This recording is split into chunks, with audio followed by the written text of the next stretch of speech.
Okay, my name is Rudy Acosta, and I live in a town in called Oak Hills, California. But my hometown has been was Los Angeles, California. I was how many years old induction enlisted? I don't know, what do you mean how many years? How old were you when you Oh, I was 19 when they asked me how, I was drafted in that at that time. Where when the timing that I threw my training, when I went to radio school in Kansas City, Missouri. You know, I was there for 20 weeks and finished the course. And then we shipped out and I came to Hammerfield, California. And at that time, they wanted to, well, the whole class was there. But I wanted to fly so bad, and so I went and had a training school there. Not training school. They had it's an air base, but they have one of those where they take you up it's a channel. What is it? It's a channel for they take you up to 5,000 feet, 10,000 feet, up to 18,000 feet, and then and when you do that, you you have a pencil and you write your name at 5,000 feet. You write it at 10,000 feet. You write it again. 15,000 feet again, and at 18,000 you do it again. So when we got through, and then brought us down again back to where we're normal, you see the difference, how you say your name, and by the time 18,000 feet, you just like scribbling like that, because of the lack of oxygen, Mm-hmm. So that was the training there, and then I passed the test. There's two of the men that were with us. They didn't make it. One of them bled from his ears, and the other guy bled from his nose. So they were washed out, and they couldn't continue. So, but I passed. I mean, it was pretty good. They call it a 6'4" and a 6'5". 6'4" was a regular. The exam you get into the military, or you're into the military, but they call it a 6'4" physical that you take, and 6'5" is a little bit greater. So you have to have a 6'5" in order to get into a flying school. So I got in all right with a 6'5". So then my training, after I went to radio school, and then we went from there to Hammerfield. In Hammerfield, there was a bunch of B-17s there, and I was at that time they put it on duty for a little while. There's a whole bunch that came in. They landed down there. They were all the way going overseas. That we found out later on, but I had to guard the damn ships for one night. Well, the more stuff that I saw about what happened, that's what I wanted to do. I wanted to be able to fly. So then, when at that point, I had to wait. I was there for about 8 or 10 weeks. See, June 19th when I finished the radio school, and we got over there about 2 or 3 days later, and then I waited until about August, about the middle of August, something like that, and I got a call. I was just going to get my first leave. I had already been in 8 or 9 months in the military, and well, that's what my first leave was going to be that time. So then, I was getting ready to go, and they told me, they told me, well, you're not going to have any more of those deals. They couldn't get no more pass or nothing like that. But I said, well, I haven't, almost 8 or 9 months in the military, and I haven't, about every 6 months you're supposed to get a furlough. Well, anyway, they talked me out of it because it says, you're shipping out right now. There was one other guy, and myself, his name was Bob Greaves, and myself.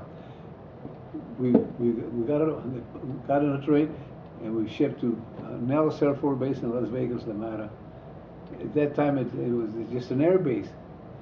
So we got over there, and for 6 or 7 weeks, we went through the training, and the first 4 weeks, they have a machine gun. You make a strip and put it together again, but then they blindfold you, and blindfolded you had to get a thing and put it together. You take it apart and put it together, blindfolded.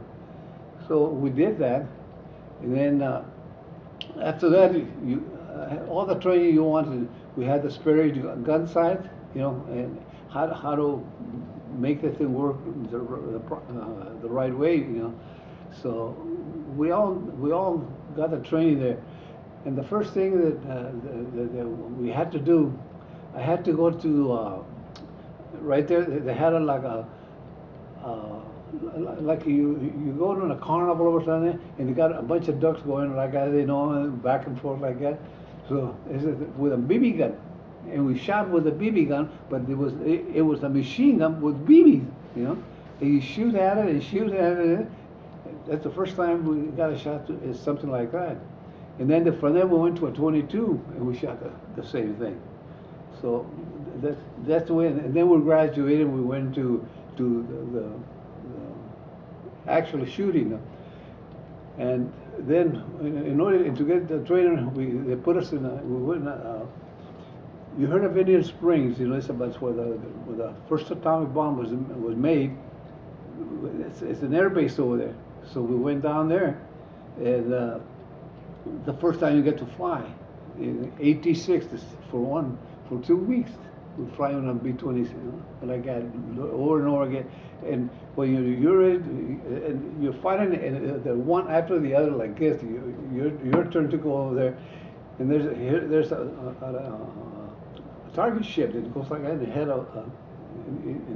had a pulling what do you call it? He used to pull it off, and it was just like a target. Like a target, yeah. So as you go like that, and the pilot, he's going about. We're going as fast, about 10 miles an hour, then a little bit 25 miles an hour, 35 miles an hour. The time that it takes to get we're shooting at the target. A lot of time people will shoot it and they hit the cable and it goes down. but anyway, that's you got to get the area how to shoot at a target, At a moving target. Yeah. Right. And at that point, that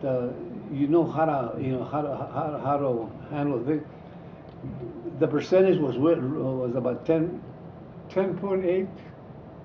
No, it was about 5% was of accuracy to get the thing, because you had to there was some the bullets were colored, and when you hit the target, you see that's the way they find out you hit the target. So I did about one of the trips, one after the other like that, and then towards the end, the lieutenant, he was flying, he was on 86, and I'm right behind him. You sit in the back lane, you have a belt, you put it on. And then when you get up, there's on the side, you had the straps, hook it onto one side, so that that will happen. When you stand up with a machine gun, you're not sitting down anymore, and the only thing that kept you from getting was the belt. So anyway, so at that time, the lieutenant asked me, he said, "How was your score?" I said, "I'm lousy." I said, I haven't had hardly any hits. Oh, I said, "Don't worry about it. We'll take care of that." So we went on the last trip, and he says, "Are you ready?" I says, "Okay, anytime you want to." So he says, "When I go, I'm going to go to the plane, and I'm going to go right next to the target like that. And then you shoot as much as you can again, and I come back out again." You know? So I'm making, you know, that's, well, you couldn't hit me, the taco was right there, you just blasted at it, you know. I got about 25% hit on that thing. So that's the way you train to school. You shoot a 30, and then you shoot the 50 calibers, and they had it mounted on a thing there. And when you shoot it, they see there's a background over there where they shoot the targets, and what they shoot like you know, it just shoots the clay pigeon, and you follow it like that, and you try to hit it. And I got pretty good at that thing, you know, because when the season, as soon as got a certain spot, and I was right when that spot, you know, it hits a peak, and then it's going to go down, and just when he was going to the time, wow, I hit him all the time. I did pretty good on that thing, you know. So that's the way you learn how to handle the thing at all. So for 2 weeks to do that thing. So then from there we go back to the base, and it was a Ventura Vega twin-engine plane, and you fire, you stand on your stomach and you fire from that machine gun, and after that you go into a B-17, and then you see a waist gun and a turret down below. So you get on the turret and you fire from that thing. So you get all the training you ever needed to fight in the air, you know, with the machine gun. So that's the way it was. After the 6th week, we graduated. We got our wings, and then I was shipped to Salt Lake City, and I was there for about 2 months, and then they assigned us to a crew, and that's the reason that I got my. When we got to that point, they gave us a rank. Well, to begin with, when I went to radio school, as soon as I was in the AM, they gave me 2 stripes. Off the bat, a month in the military, and you went to radio school, and they give you 2 stripes. And when you finish one, you get to keep the stripes. So then when I got through gunner school, they gave you another stripe. You're a 3. You're a buck sergeant. So that's the way you have it. You have your wing. So you're all of a sudden you're doing that much good. So then after we got in Salt Lake City, we got assigned to our deal. In the meantime, they have you get interviewed with one of them, and they got all the positions for the radio men to be able to, what you have to do. You got to do you have the 522, which the British command said. Oh, I found it. And after you do the 522, you went to the 272 command said. That's the one that you use it to one ship to another. That's where you get this thing. And then you have the Mae West, you know, that's for an emergency, how to do that. So you go through all those things, you know, how to make the thing the right way. So so then when we got assigned to a crew right there, I didn't even know that I was going to be shipping out. I went to bed that night, 4:30 in the morning. Costa, come on, get up. What's going on? They said, you're shipping. Oh, I had everything. I had the A3 bag, you know, you got a parachute and everything, all the stuff you needed to fly and all like that. You get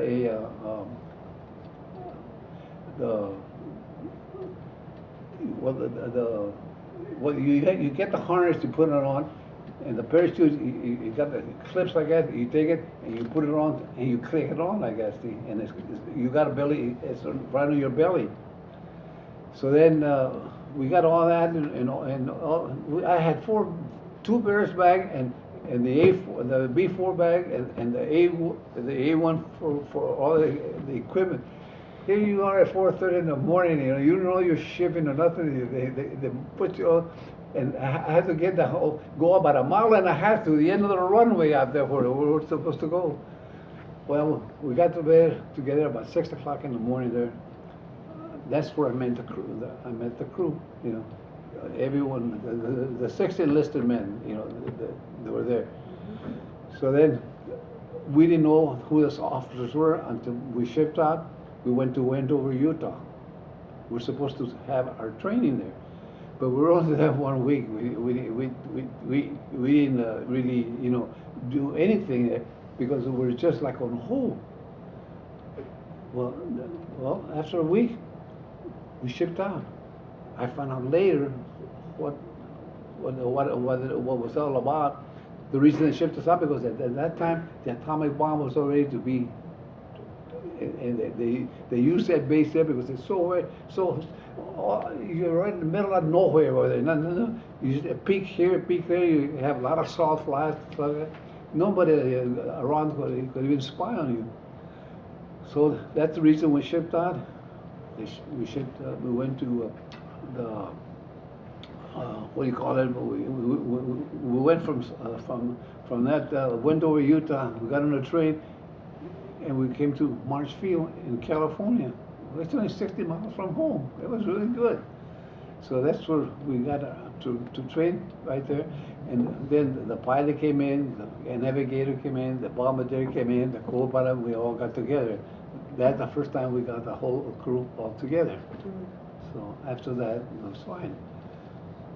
Now, when we finished the training for 3 months. We flew together, day and night. We would go day and night. Sometimes at night, sometimes in the day. We were all trained together as a crew. The enlisted men were all in the waste time, but also radio. And I was there banging away at the radio, sending position reports every time. Like you usually would have an emergency. You know what to do with it. So then, when we decided to get the air, we're through with the training. We got a troop train took us from Marshfield. We went to San Francisco. They have a place down there for, and what was the name of that? I used to know what the hell the name was. Not Traverse.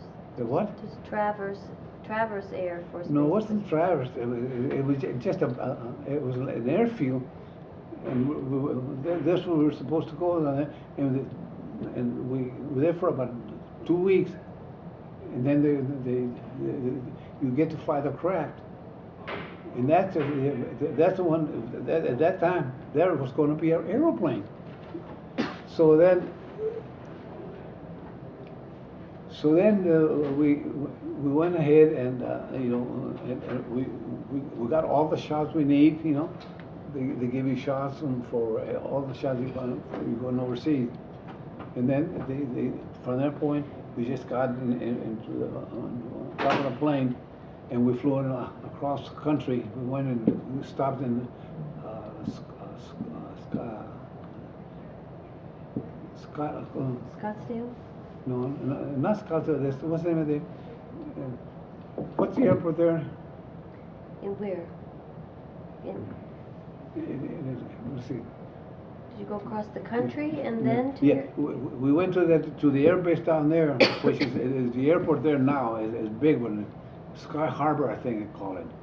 Anyway, we went there. We spent the night there. We parked the plane. The next day we went to Midland, Texas. It's the same thing again. And when we got there, boy, I'm telling you, we come in for a landing, and they said it was a dust storm all over the sky. In Texas, boy, that's the way it goes. It was not, well, to begin with, it was March the 19th when we shipped out. So the first night we got to Sky Harbor, and then we went to Midland, Texas, and the wind was so blowing, nothing but in the middle of the desert over there. And the wind, as you come in for a landing like that, the wind just before we were almost going to land like that, when the wind blew us completely off the freeway. And there's a bunch of aircraft. Instead of landing on the runway, we were going to land right on top of those ships, you know. So, boy, and the pilot's right there, and the co-pilot's, and I'm right between it. I thought, and I thought, hit the throttle, you know, because I knew what was going to happen. They hit the throttle, and we just got enough. We just right on top of the plane. We went and did a little bit at a time. We went around, we came back again, and landed that time. Well, that was close. I mean, we would have scrapped a bunch of planes in, and we all would have got killed at that time. So anyway, from Midland, Texas, we went to Memphis, Tennessee. We spent 2 nights there because of the high, you know, the weather was real bad. Must have been a hurricane or something. We were around there for 2 days, and that's the first time I saw a B-29. You know, it was parked on them, and well, that thing's such a huge airplane. Well, anyway, from there we went ahead. In 2 days we went again on the plane, and we were supposed to go from Memphis. We were supposed to go to Morrison Field and over there in West Palm Beach. And so the weather, so we couldn't get through. We went up to about 30,000 feet. It was still clouds. We couldn't get any higher. So we come down again, and we come back again to about 200 feet off the ground. We were flying around all the swamps, you know, over there, going around again in northern Florida there. Near, it was Jacksonville, Florida. I knew it, but we went around and we got in and we landed right there. So that's from there we got there, and then from the Jacksonville we went to West Palm Beach, where we were supposed to be going the day before, and we arrived there. We were there one day, and then the next day we got our orders, shipping out, and we flew from there to Trinidad. And from Trinidad we went to Belém, Brazil. From Belém, Brazil we went to Fortaleza, Brazil. And from there the ship took off, and it goes to across the ocean. 13 hours. We took off 10 minutes to 8 at night, all night long from one, and we go to the middle of the ocean. You know, I keep on sending the messages on the radio. You know, I get into the net, and when I got to the middle of the ocean after about several times, I'm supposed to halfway there. We're supposed to get the car. He told me I'm supposed to go ahead and call the car and let him know.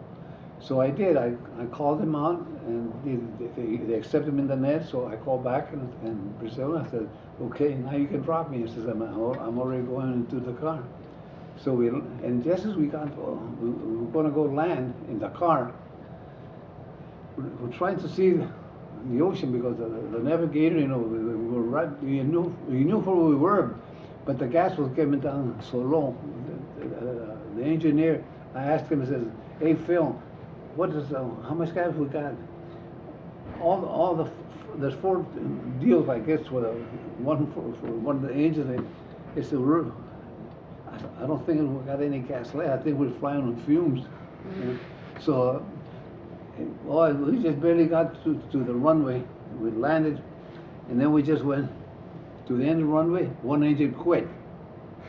When to go park and play over here, another engine quit.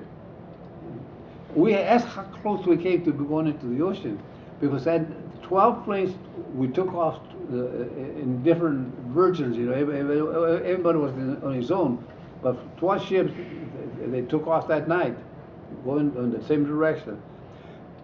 4 of them didn't make it. They had to ditch in the middle of the ocean. 4 of them completely gone. You know, so we had they had a picket line down there where for that purpose, they know where, if they run out of gas, from there on down, they would just wait for somebody to dish. And that's what they did. They pick up all those, after you crash, because we had how to handle it when we went ahead into the water. You come in and you hit the water like this, and going like that, and then it'll hit the nose again. And we knew when we the stop, and what was doing. I'm supposed to open the hatch and top and get up over there and tell the people how to get out and stuff.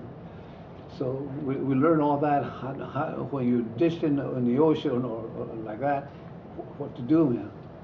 So it was good training they gave us, you know. So then when we got from Dakar, Africa, we went to Marrakech, French Morocco, and then we spent one night there, and then we went from there to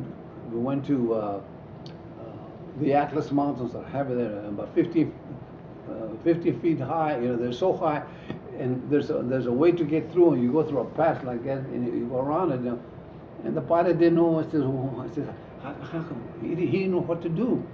And I said, well, I was looking, and I could see the two beasts coming like that. I said, you go right in between like that. You could see a little bit of light over there. You go in between the two mountains like that, and you go like that, and you come back, and you see a clear path. We got across that way. So we landed in